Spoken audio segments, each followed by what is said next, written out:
Alright, so now we're going to talk about a premature atrial contraction. So this isn't a rhythm itself. This is actually going to be an ectopic beat, or an ectopic foci. Alright, and so what you're going to see with this is the SA node is firing like it should, and then suddenly one of those ectopic areas in the atria decides that it wants to fire off. Alright? And then we'll go back to the SA node firing. Okay? So, premature contractions should actually be called complexes, because complexes are what we see on the strip itself. But they can occur in other areas. You can have atrial or PACs, you can have junctional or at the AV junction, PJCs, or you can have ventricular PVCs. Alright? We're just talking about PACs right now. PACs are probably the hardest ones to identify. Alright? With a PAC, you're going to have an underlying rhythm. Alright, so write that down, big letters, big whatever, just so that you remember that with a PAC, or really with any premature complex, you're going to have an underlying rhythm, and you're going to have to identify the underlying rhythm. Most of the time, it is a sinus rhythm. Okay? What we're looking for is the rhythm. Does the rhythm change? Does it compensate? Does it pick back up? So you can have what's called an incomplete or non-compensatory pause that often follows a PAC. So a non-compensatory pause is the pause that occurs after an ectopic beat when the SA node is depolarized. Because of this non-compensatory pause, the underlying rhythm is interrupted. Now you could have a compensatory pause, which is the pause that occurs after an ectopic beat in which the SA node is unaffected and the cadence of the heart is uninterrupted. You're going to look at the rules for PACs. Most of the rules are going to be for the underlying rhythm, but the PAC is going to cause that rhythm to become irregular because you're going to lose your normal beating between R to R's, okay? And the thing that's going to identify a PAC from everything else is that you're going to see a complex that shows up with one differing P wave, okay? Now, you may have where they occur a little more frequently, and you'll see that same complex, but a P wave is going to be a complex, a PQRS and a T, that shows up unexpectedly or outside of the normal rhythm of the heart. Everything else is going to look very similar, but the P wave is going to be different, okay? So just one different P wave? If you have just one PAC on that strip. Now you may have several PACs on that strip, but they're going to be different from the underlying. So if I were looking at the regularity,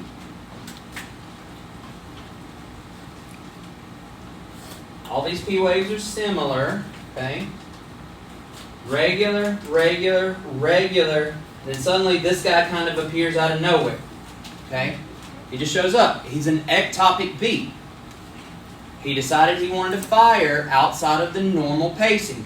Is the SA node still pacing? It is. And that's why you got an underlying rhythm that is a sinus rhythm. But what's happening here is that this guy decides that he wants to just suddenly just show up and try to pace. And what happens when I talk about the non-compensatory pause is that the SA node is firing, firing, firing, firing, and then the ectopic beat shows up, and it kind of like startles the SA node. So I'm firing, firing, firing, and boom, suddenly that beat shows up. It startles me, and it knocks me out of rhythm, and then I have to pick back up and start firing again. All right? The heart rhythm itself, the underlying rhythm, isn't going to continually stay out of sync, but it's going to have to almost reset. All right? That's a non-compensatory pause. Just one moment. A compensatory pause means that the SA node fires, this P wave shows up, but the SA node, or this PAC shows up, but the SA node doesn't skip a beat. It continues on. A compensatory pause means that the SA node's firing, that the premature complex shows up, he fires, but it doesn't startle the SA node, for a lack of a better term. The SA node just continues to fire. It doesn't have to reset. So it compensates. Yeah, pretty much. It doesn't have to change anything that it's doing. But more often than not, you see it when it has a non-compensatory pause. And if you notice, you've got, if I'll show you. But if this was a compensatory pause, all right, so there's regular, there's regular, there's regular. The next time a QRS should fall would be like right there, right? If it was a compensatory pause, the next physical QRS should be right here. So the compensatory is always regular, Yeah. and then the non is irregular. Now it's going to be irregular because you will still, on paper, you'll still see the difference there, right? But this is going to show back up in the same rhythm that it was already in. Like it didn't skip a beat. I'm sorry. Okay, with the non-compensatory, so when it resyncs, does it resync with that ectopic beat? No, the ectopic beat fired and it's gone. The SA node's just going to resync Sync and start engine. back where it was. So it just happens that the distance is the same, probably. Yeah. Yeah. So that's just a normal sinus rhythm with PS. Not normal. Or just It's not normal, but it's a sinus rhythm with the AC. Now, remember this, when you count rates, anytime you see a QRS, you're going to count that as part of the ventricular rate, okay? Because what happened here is that the P wave, or the SA node fired, and then just a ectopic beat fired, but it still sent a conduction down, and it still stimulated the ventricles to squeeze, okay? You following me?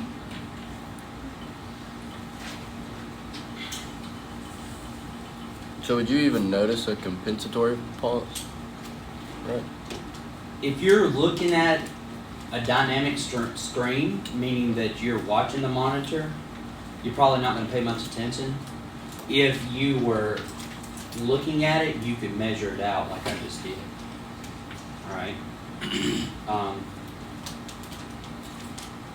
Because what you would see is you would space if it.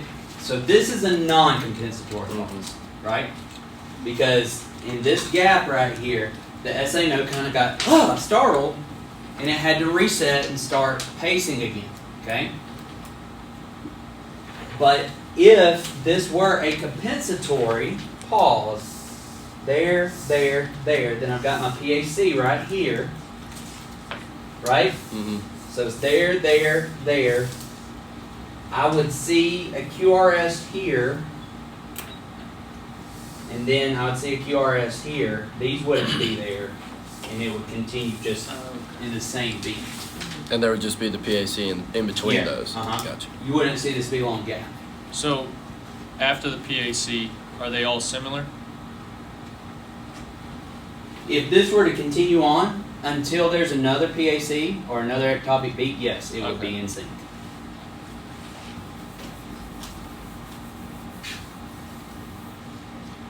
All right. Now, a couple of other terms. I don't just write these terms down so that you know them, but we see this really more in ventricular stuff. But obviously, if I have two PACs that show up together, then that's going to be pairs, all right? So, for instance, this right here, if I had a PAC and then another PAC that showed up that looked just like that, I would say that that is a pair of PACs, okay? Bigeminy, just remember this term, bigeminy, it just means that every other beat is a PAC, okay? So for this one right here, for this rhythm right here, My underlying rhythm is going to be the one that has the definitive normal looking P wave, right? But then this is a PAC, this is a PAC, this is a PAC. So every other beat is a PAC. So that means that it is in bigeminy. Would we just label that as a bigeminy, or would we also put the underlying rhythm? You would say sinus rhythm with bigeminy PACs. You're very rarely going to see that in PACs, okay? So if bigeminy is every other, what do you think trigeminy is? Every third, all right? So it's going to be the physical third. So you've got underlying rhythm, then you got a PAC that shows up. Okay? Now, a lot of time this goes in a pattern, but it's going to be a pattern that you're not really going to exactly see on 6 seconds. But if I have at least one series of that on the 6 seconds, then I have enough to call it trigeminy or bigeminy. Okay? But I can't assume that's what it is, so if I don't see it, if I don't see a pattern of when it occurs, I would just say that it is a sinus rhythm with a PAC instead of a sinus rhythm with trigeminy PACs, as in this case here. Alright, and all of this is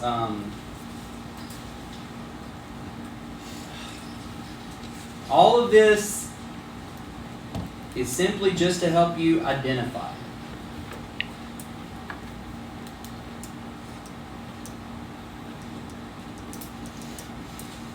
So premature atrial complexes look very much like the normal complexes of the underlying rhythm. So a lot of times they're pretty hard to identify. The first step that you would take is if I've got a complex that has shown up outside of my underlying rhythm, okay? Meaning that I'm regular, then suddenly I have this complex that shows up, my R to R's are not regular with that. Alright, then I'm going to go inspect that complex. If that complex has a P wave that looks a little different than the other P waves, and it has a narrow QRS, then it's going to be a PAC. Okay? So just remember this, put it in your back pocket for the future ones too. PACs are the only premature complexes that have upright P waves. Okay? Anytime you see a premature beat that occurs more than 6 times per minute, it's called frequent, and it could be a sign of something going on with the heart. Just about all of the premature complexes are the result of stimulants, hypoxia, again, all of these things that could trigger a autonomic response, or an auto response from the cell. And well, I guess it would be an autonomic, but these are just some examples of what we call PACs, all right? So how am I going to identify PAC? Upright P wave, yes, but that's a characteristic of a lot. 3 different P waves. And that's what we talked about earlier. I'm talking about a PAC right now. The R to R interval sometimes. So you'll get irregular, your R to R's will get off. It'll be a complex that shows up unexpectedly. Alright, so it's not in its normal pattern. And then the P wave is going to be different than your underlying P wave. Alright, so anytime you've got a premature complex, you've got to identify the underlying rhythm as well. Okay, it's got to be sinus rhythm with premature atrial complex or contraction, or sinus Brady or whatever. So it could be a normal sinus rhythm. It will be normal. It won't be normal. It be a sinus tachycardia with sinus tachy, or if it is a sinus rhythm, if you took the PAC out and you would call it a normal sinus rhythm, you can't call it normal if the PAC is there because it's not. You would just call it a sinus rhythm. Now some texts do still call it a normal sinus rhythm, but it's not normal. But you can't have that with Yeah. normal tachycardia. Sinus tachycardia, I mean. Yeah, you can. And really, you might see it more frequently with sinus tachycardia.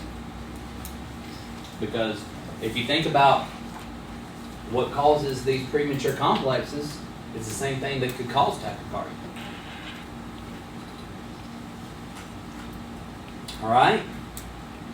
So, we've talked about a couple things here. We've talked about one or atrial pacemaker. So what's my characteristic of one or atrial pacemaker? 3 different P waves. Okay? Rate is going to be between 60 to 100. All right? So what makes a WAP and a MAT, multifocal atrial tachycardia, different? Not over heart rate. 100. Its rate's over 100. It's still going to have the other at least three P waves that are different. All right, and then we've got our PAC where it just shows up unexpectedly outside of the normal rhythm. Okay. Now we're going to get into something that's a little bit complex to kind of understand. The rhythm itself is not too hard to identify. As a matter of fact, it's going to be pretty easy to identify. Have y'all ever heard of a supraventricular tachycardia? SVT.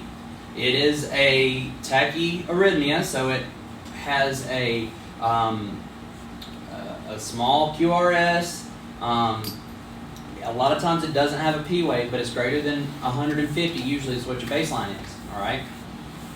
So that's pretty easy to identify because we're going to see a narrow complex tachy rate without a P wave typically, and that would be a SVT. And we're going to go over that rule in a minute.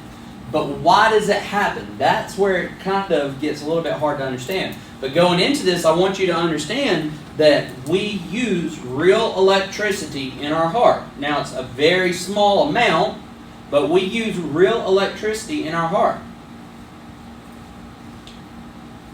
Real electricity can become short-circuited, right? Remember, electricity follows the route of what? Least resistance. Least resistance.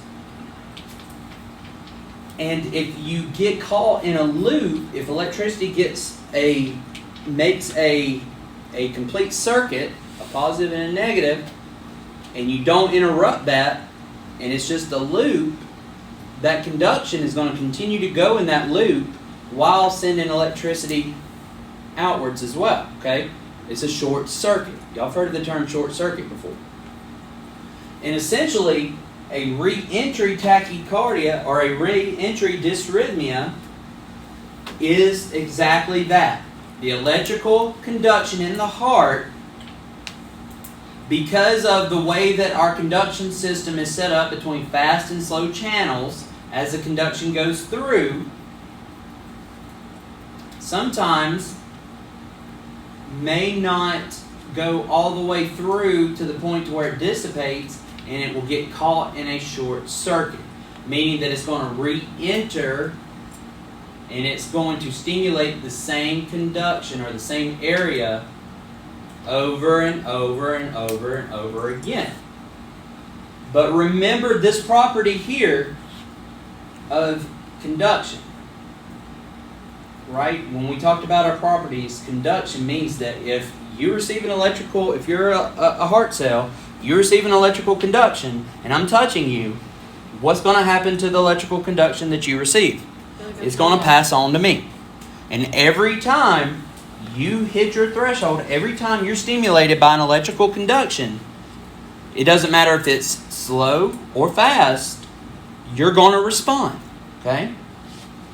And that's what's happening here is you've got a short circuit where that electrical conduction starts spinning in a sense, and while the conduction is still sending electricity to the other cells, it doesn't reset, meaning the SA node really doesn't have a chance to pace because this short circuit that's often a little bit lower in the heart is overriding it. And so it's stimulating the cells around it, and those cells are stimulating the cells that are touching them, and those cells are stimulating the cells that are touching them, and it's just going to continue to keep going down until something happens to that short circuit where we block that conduction. We stop that conduction. Okay? So kind of keep that in mind. I've got some videos and stuff that I'm going to show here in a minute to help you maybe understand it a little bit better. The concept of reentry is very important and can be difficult to understand. Reentry is a mechanism that results in abnormal cycling of electrical activity in the heart. To understand how a reentry circuit is formed, you need to understand that not all heart tissue has the same properties of conduction. Some tissues conduct a little bit faster, and others a little bit slower. Also, the refractory period can change in different tissues within the heart. In the circle diagram, the dark gray left side has fast conduction and a long refractory period. The right side, that is a light gray color, has a slow conduction speed and a shorter refractory period. The refractory period is indicated by the red shaded region, which is longer on the left and shorter on the right. Watch as the electrical signal arrives from the top and enters the two limbs of the circuit. In normal conditions, the two signals that go down each side will meet each other and destroy each other in a cloud of smoke. Well, it doesn't really smoke, but we added that detail for fun. The circuit starts with one signal at the top of the screen and finishes with one signal exiting the bottom of the screen. This is what happens 99.99% of the time. Now, let's do something different. Watch very closely in this second animation as an early beat arrives. Watch how the second early beat is conducted down both pathways. It will hit the red refractory region on the left side and be destroyed. However, because the red refractory period on the right is shorter and the conduction speed is slower, the signal is able to travel down the right side. By the time it gets to the bottom, it is able to continue back up the left pathway. This signal can now travel around and around both sides of the circuit without ever running into another signal or running into red refractory tissue. By this mechanism, a reentry circuit has now been created. Every single turn of the cycle will deliver a signal out the top and the bottom of the circuit, thereby acting like a brand new pacemaker in the heart. This animation is shown in extreme slow motion. These reentry circuits can spin as fast as 300 cycles per minute or faster. If a reentry circuit is located in the atrium, then the atrium will become a very fast atrial pacemaker. This occurs in atrial flutter and atrial tachycardia. If the reentry circuit is located in the AV node, then it will convert the AV node into a very fast pacemaker, a rhythm called AV node reentry tachycardia, or AVNRT. If the reentry circuit is located in the ventricle, then the ventricle will become a very fast pacemaker. This condition is called ventricular tachycardia. Let's watch one more time how the early beat precipitates the reentry circuit. Keep this mechanism in your brain when you learn about atrial flutter, atrial fibrillation, AVNRT, and ventricular tachycardia. They are all caused by reentry circuits.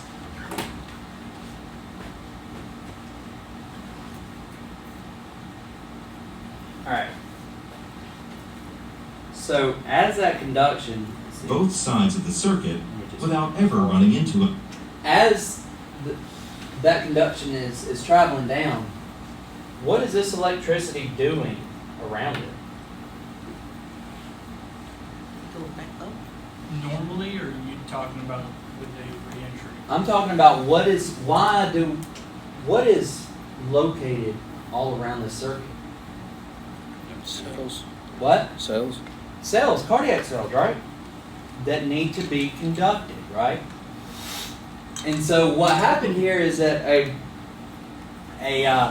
ectopic beat kind of showed up, and it was outside of the normal, and it came down really fast, and it bypassed the refractory periods that would normally cause it to dissipate. And what you want is electricity to just continue to go downward, but dissipate here so that it doesn't go back upwards, right? Because you want the SAO to fire again and come down. Now, this is just one of millions of circuits in your heart, okay? But it can just one of these circuits could cause this issue. Okay? How do you get rid of it? Well, we don't know that.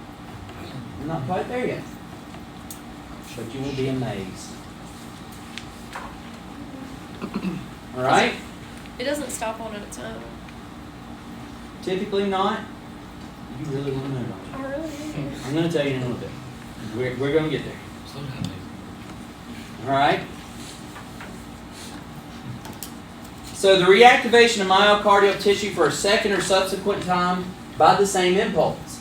So basically, when you go into one of these rhythms, what was an example of a rhythm that they said could be caused by a reentry circuit? Atrial flutter, supraventricular tachycardia. They mentioned an AV nodal reentry tachycardia. They said VFib, VTAC. All of those. But what's happening here is that once that circuit shorts out, every single beat on the heart is being caused by that same electrical conduction until we do something to stop it. Will you repeat those examples again? Just a couple of examples are like A flutter, AV nodal reentry tachycardia, it's AV NRT, SVT, sometimes AFib, ventricular tachycardia.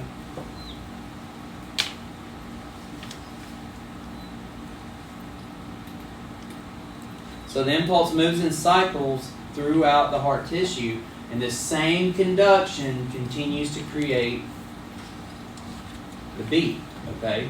But like he showed just a minute ago, it goes really, really fast, and it gets caught, and it goes haywire, okay? So this is an example right here, all right? So every one of these beats on this monitor right here, or on this strip, is being caused because this has short-circuited. The electricity is still going to follow the branches out, but it's going to continue to spin and spin and spin and spin and spin because electricity really is a form of energy, right? That really just, like, once it's in that rotation, it can't really be destroyed. It's just got to be transferred to another route of energy, right?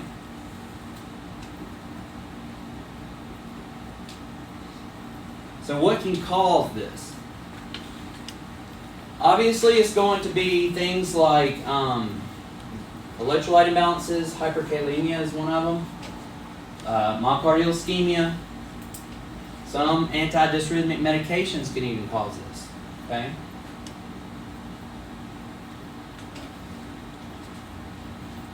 So let's look at the first rhythm, atrial flutter. So atrial flutter could or could not be within the 60 to 100. Typically it is, all right?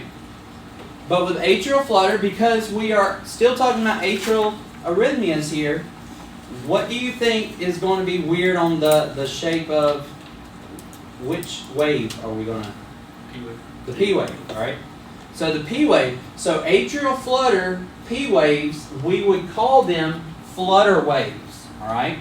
Sometimes some folks, some texts say they resemble a picket fence or even maybe a sawtooth pattern. I like the sawtooth pattern a little bit better.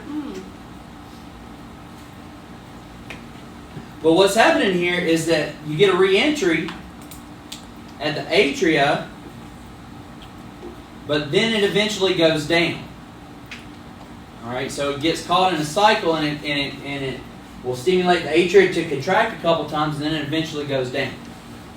So how could you tell if it's not, I'm trying to think of the word, like, I just had it to it and I lost the word. Like artifact. Is there like a difference between if it's artifact or? Oh yeah, I mean, artifact is going to like look real messy, like, and you'll be able to tell that it's artifact just because of either move. Because when you have something that you suspect is artifact, you need to try to remedy that before you continue monitoring. All right. But with this is going to be very definitive. Like you'll be able to define it. You'll be able to see it. Okay. So that's still sinus rhythm, right? Nope. No, not at this point. Because look at the P waves. Yeah. P waves, even though they look similar, They're not a normal, what you would expect to come out of the SA, right?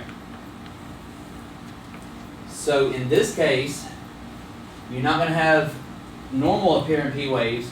You're going to have these flutter waves or sawtooth waves. Now, how do I know that this is a flutter wave and not a T wave? Well, when I have a flutter, typically, in a lot of situations, the conduction from the flutter covers up the T wave, all right? This is a small one right here, so this is actually a 3-to-1 ratio. I've got 3 flutter waves to 1. Yes, that's the word I'm looking for, thank you. QRS. So, this is going to be one of those rhythms, though, I'm telling you that, like, once, I know you're just being introduced to it right now, this is going to be one of those rhythms that when you see it, you're going to be like, oh, well, that's pretty easy to identify because of some of these characteristics of it, okay? So, you look at the conduction ratio.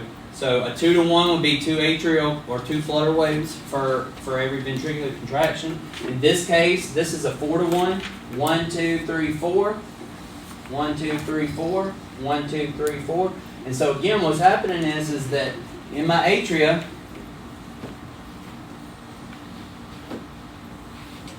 let me do it here. What's happening with the atrial flutter? So this is just my 4 quadrants of my heart. My SA node, my AV node. So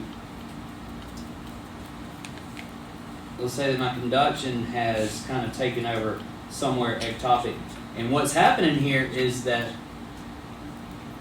every time I have atrial contraction, I have a short circuit. So it would be like 1 flutter wave, 2 flutter waves, 3 flutter waves, 4, and then it goes down.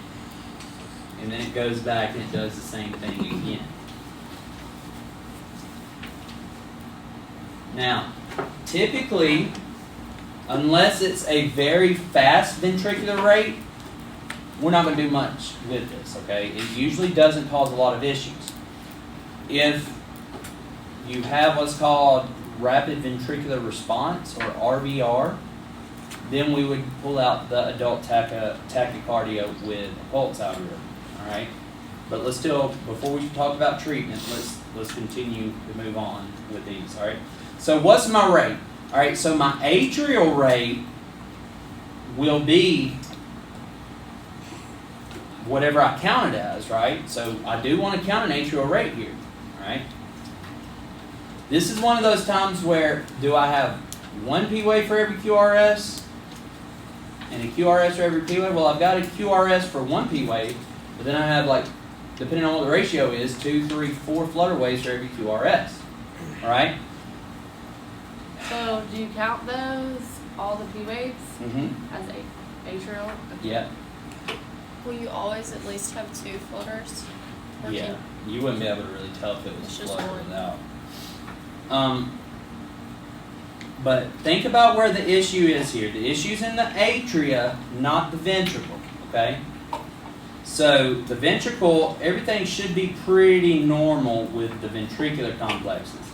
The rhythm, because of the pattern that it's going in, the atria will be probably regular. The ventricles should be regular. They may be a little bit irregular, but it should be pretty regular. All right? But the thing that we're really looking for, and you can't get a PRI here, this is not variable. This is not measurable. All right? Because we don't have different PRIs here. We're not able to measure the PRI here. Okay?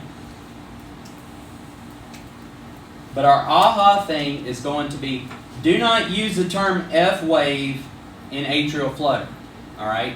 Don't use the term F wave. You're going to use flutter wave, the term flutter waves. And I know that you say, well, what's the difference? Well, that can be very easily confused with a F wave in atrial fibrillation, which is fibrillation. All right? So just be in the habit of saying flutter waves. Okay?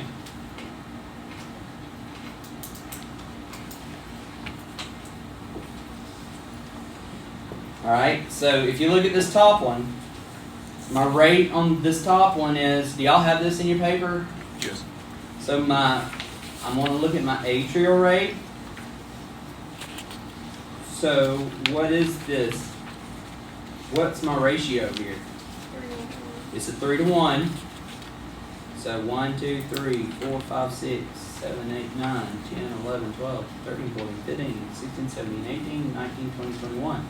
So my atrial rate is 210. My ventricular rate is what? 80. 80. So their heart rate would show as 80.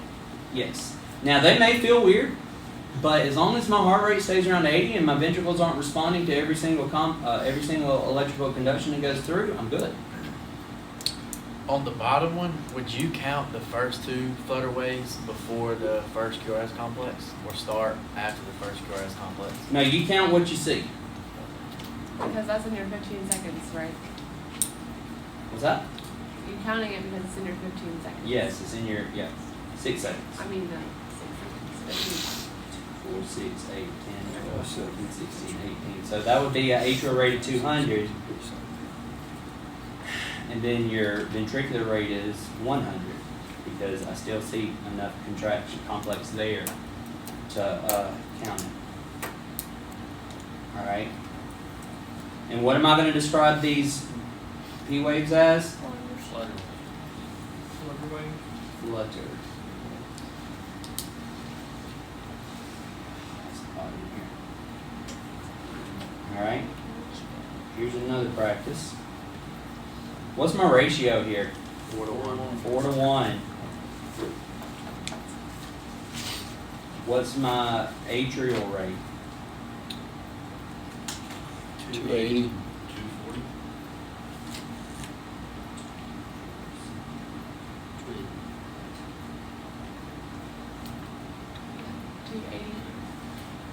Yeah, 280. My ventricular rate is what? 70. So I think I'm still going to be able to perfuse with this right now, as long as it stays at around 70. I can't really get a P wave. I mean, I can't really get a PRI, but my P wave, I describe it as how? Flutter wave. Flutter wave. And my QRS, I mean, it's about 0.10 or so. All right.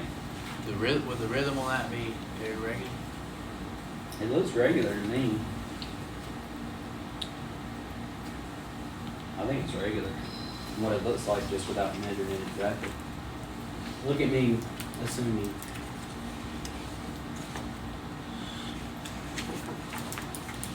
So you're not gonna be able to get a PR in No. So what would you put for that? then? Hmm? What would you put for that? Not measurable. Not much. Yeah, not measurable. Don't put variable. There's a difference in variable and not measurable. Wait, where are you putting not measurable? On your PRI. Alright.